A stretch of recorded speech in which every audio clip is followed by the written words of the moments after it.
एक बार की बात है, एक शांतिपूर्ण गांव में रोजी नाम का एक छोटा खरगोश रहता था। रोजी अपने दयालु और देखभाल करने वाले स्वभाव के लिए जानी जाती थी।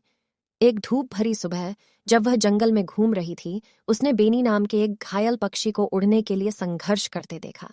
दया महसूस करते हुए रोजी बेनी की मदद करने के लिए दौड़ी। कोमल शब्दों और देखभाल भरे स्पर्श के साथ रोजी ने बेनी के घायल पंख की देखभाल की। जब तक बेनी फिर से उड़ान नहीं भर सका, तब तक वह उसके साथ रही और आराम और सहायता प्रदान करती रही।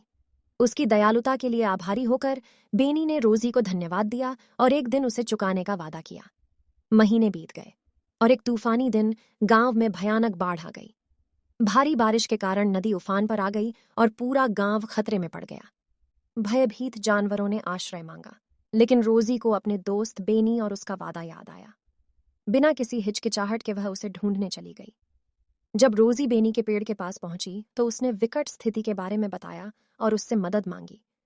तूफानों के डर के बावजूद बेनी को रोजी की दयालुता याद आई और उसने मदद करने का फैसला किया।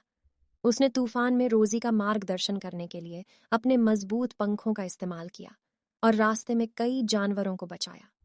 अपने संयुक्त प्रयासों से रोजी और बेनी सभी जानवरों को सुरक्षित रूप से ऊंची भूमि पर ले गए। गांव बच गया और जानवरों ने उनकी बहादुरी और टीम वर्क की प्रशंसा की। रोजी ने सीखा कि दयालुता के सबसे छोटे कार्य भी स्थायी मित्रता बना सकते हैं और जरूरत के समय में बदलाव ला सकते हैं। कहानी का नैतिक: हमेशा दूसरों के प्रति दयालु और मददगार बने, क्योंकि आप कभी नहीं जानते कि उस दयालुता का प्रतिफल कब मिलेगा।